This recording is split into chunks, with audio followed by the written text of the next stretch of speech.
Greetings, good storytellers. I am the Artful Narrator, and it is my privilege to welcome you to learning the tropes of writing. Now, I have been trying to ratchet back up the quality of my videos for about the last 2 months. Wanted to make them a little bit more succinct, tightly and eloquently constructed, whittle it down to closer to 10 minutes. And also polish up the quality with adding in, more clips and making the overall presentation more the way that I envision the learning the tropes of writing videos to be. A little bit nicer and a little bit more like the original Idea Channel videos that inspired me. But as you can see, there's been a lot going on, and despite my best efforts, this has not been a good time to try to push for that quality. So, after trying for 2 months and not getting any videos that are remotely to my liking as far as trope video-wise, I'm going to try to dial back my expectations and tone down my perfectionism and see if I can just be all right with having some fun, making some videos on some topics that inspire me. See however long the videos end up being, put a few clips in maybe, and try to just get the ball rolling again so that I can eventually get back to having the energy and the time in my life to really devote to making some of these videos as beautiful sounds too arrogant, but that's how I feel, as beautiful as I would like. But with that out of the way, in the meantime, let's look at a topic that I don't feel the need to put a lot of clips in, and I tried to figure out a name for quite a while with it, and I think I've finally come upon something that I enjoy.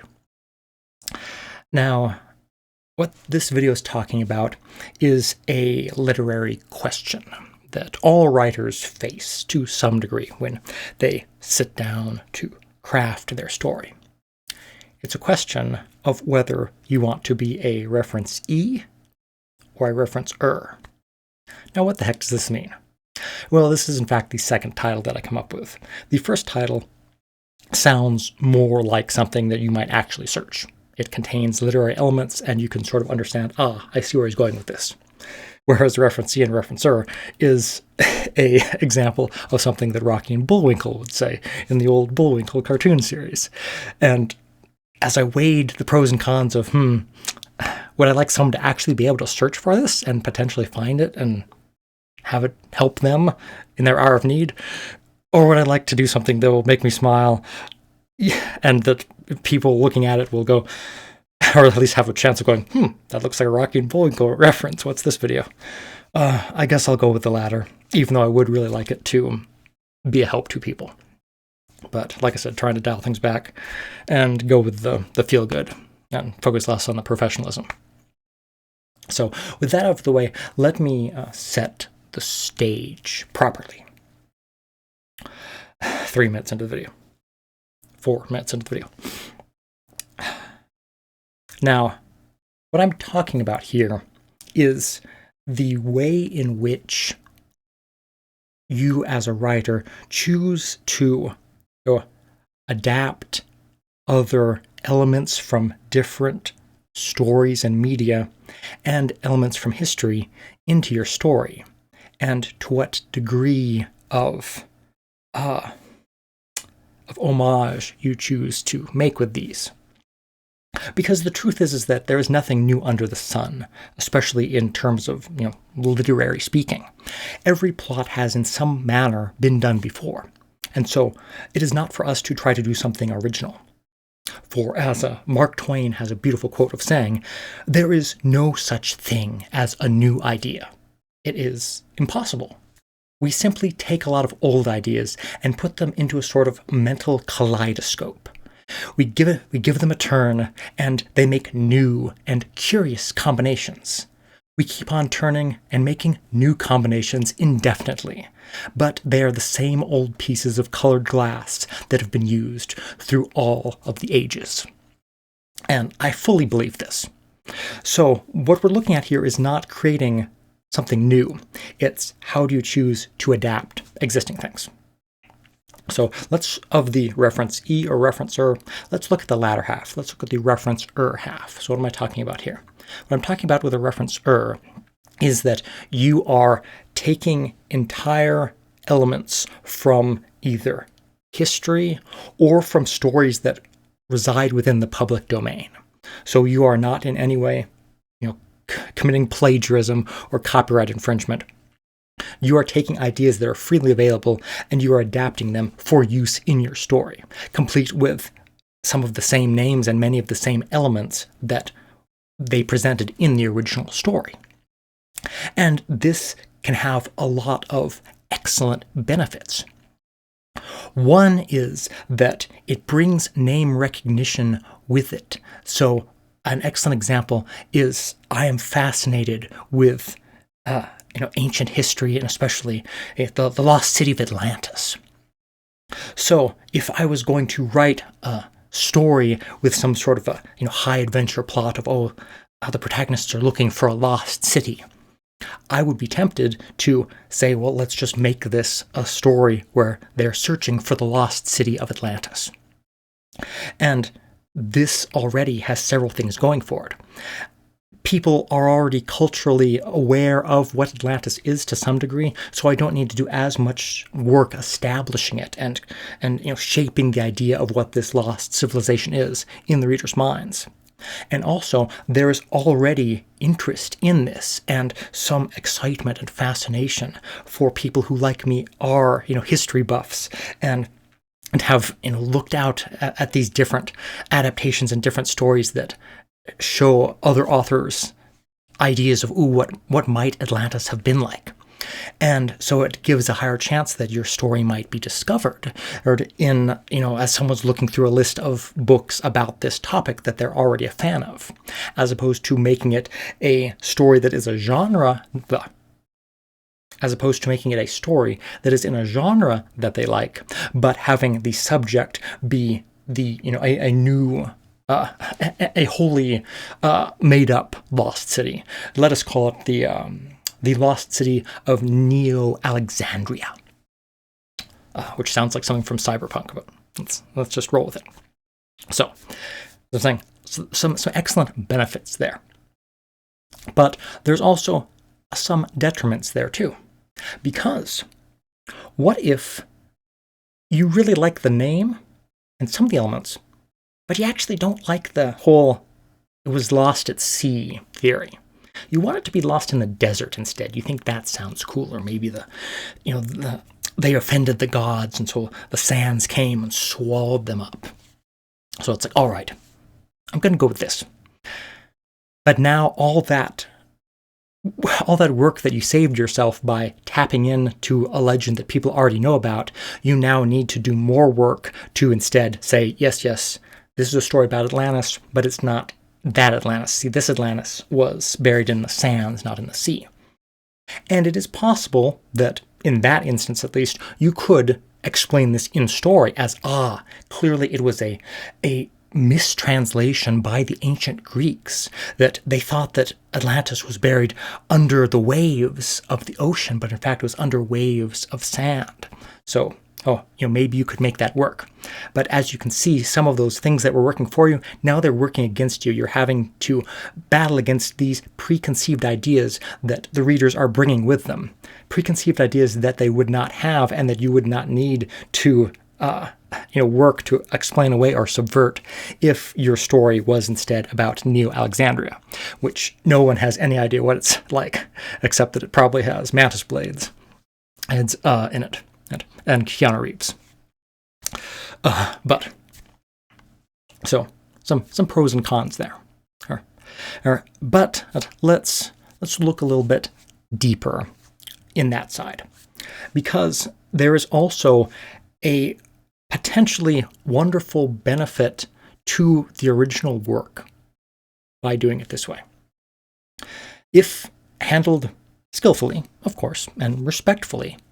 By crafting the story in this way, you can do what Greg Wiseman in his Disney Gargoyles series did for me, which is to take elements of Shakespeare's Midsummer Night's Dream, characters like Oberon, Titania, and the trickster Puck, and remove them wholesale from Shakespeare's works and put them into the mythos of his world. Bring these trickster fairies, these fey immortal beings into this setting with its gargoyles and its magic.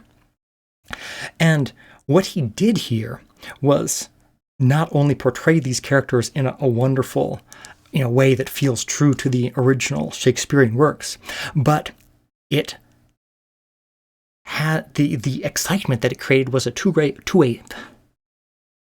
The excitement that it created was a two-way street.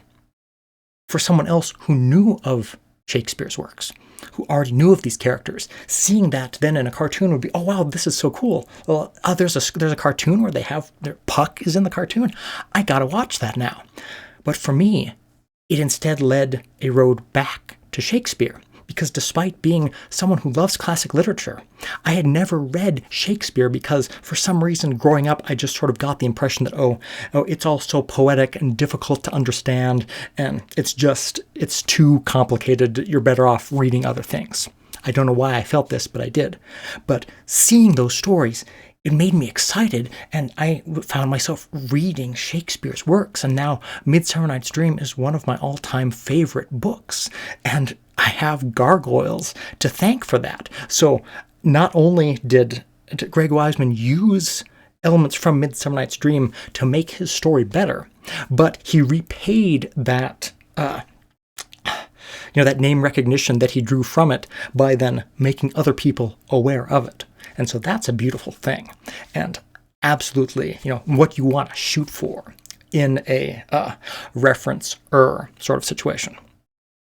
So again, as you're seeing there, you are referencing things, taking them mostly wholesale, which is to say, in their entirety or in a semblance of their entirety. You're taking the name, aspects of the personalities of the characters, the physicalities of the characters, or the aspects of the location, again, a lost city of Atlantis, and putting it in your story.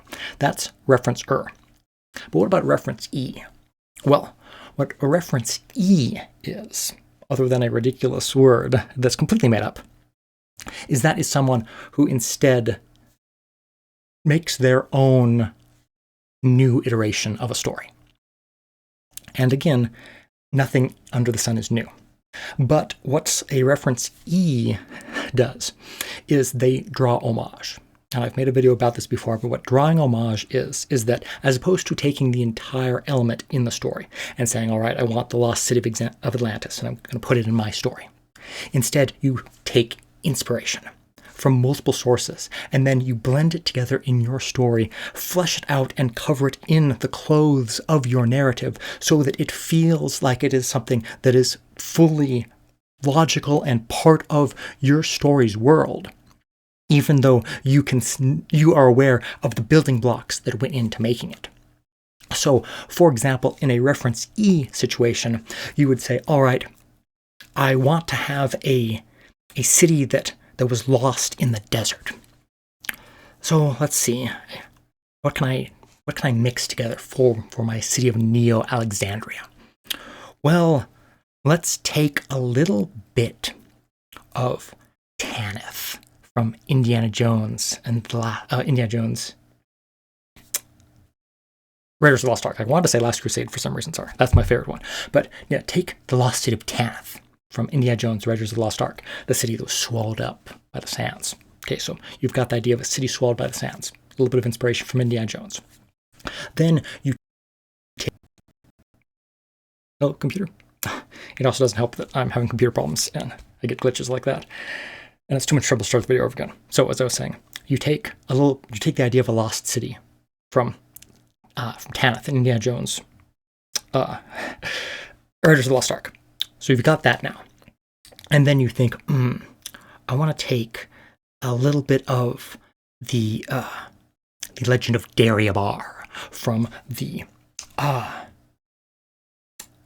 Sinbad the Sailor, or as it was like 1942 or something like that. I forget. Maureen O'Hara, Douglas Fairbanks Jr. Wonderful film. A lost city full of riches and magic. And there was an amulet that held the key to finding it, and a chart that told you where to get this.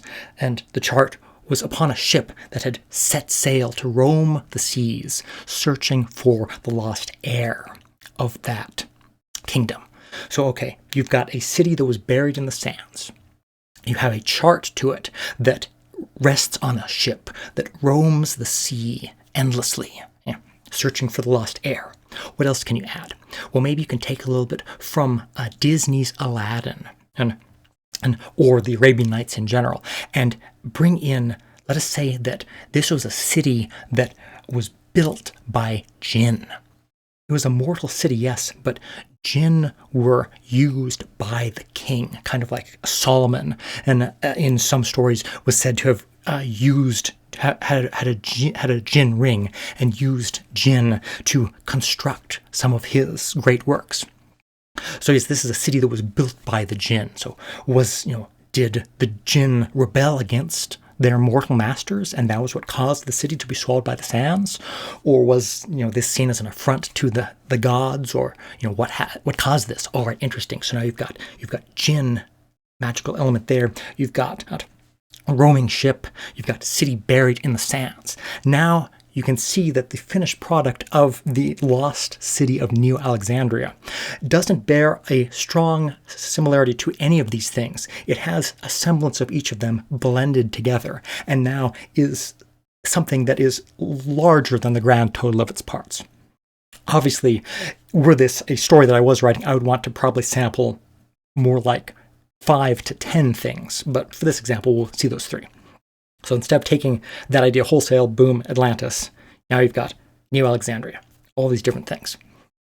And so the benefit of doing a story this way is that you don't have to fight against any preconceived ideas. You instead have to focus all your energy on selling this idea to the reader, building up in the short time you have in the story the wonder of this lost city, the mythos. Is this a lost city that is part of our history, and you have to retroactively, in your story, sprinkle it throughout history, and you have a, perhaps like a Milo Thatch style historian, and he's learned about Atlantis, and he's learned about the El Dorado and these other famous cities, but he's like, oh, the one that's always fascinated me is New Alexandria. Almost no one talks about that. I wonder why. But so you do that extra work, but it can pay off, and you get to potentially have the honor.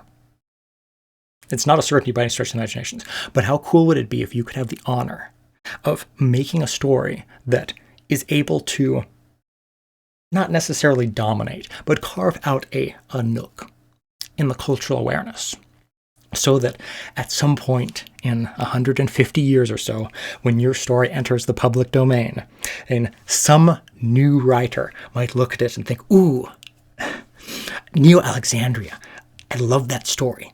I want to use that in mine, so I'm gonna reference that in my story and write a story about Neo Alexandria. But this time, it's going to be swallowed by the ocean or something like that.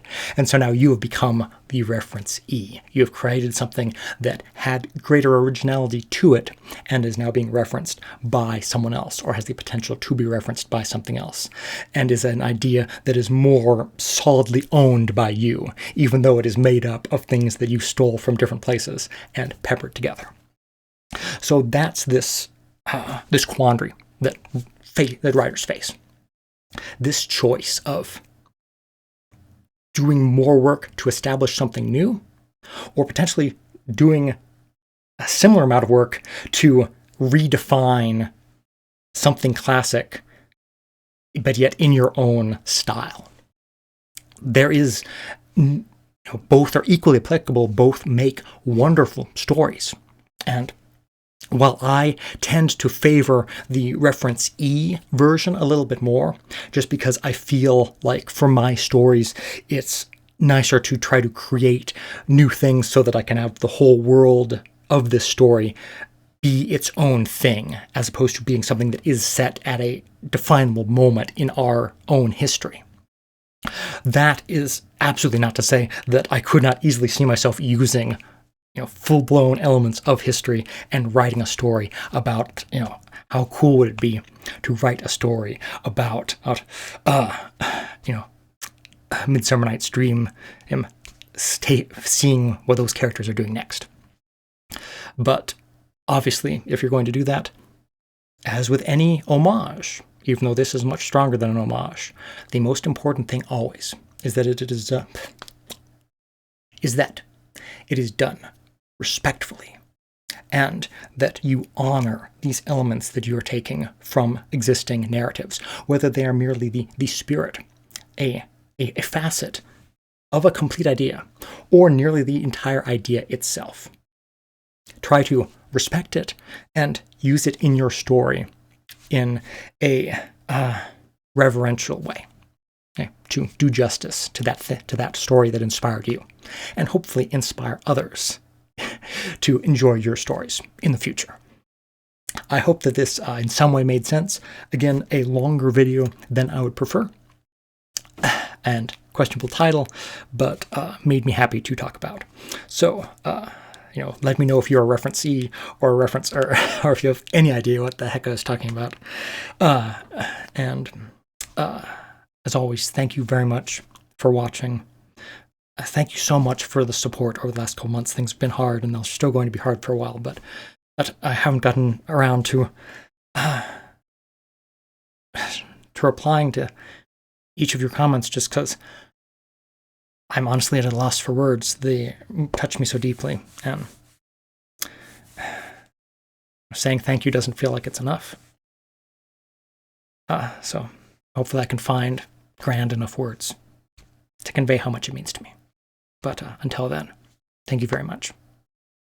And hope this video, long though it was either informative or perhaps a pleasant diversion, because certainly it was a pleasant diversion for me. Thank you very much for watching. Until next time.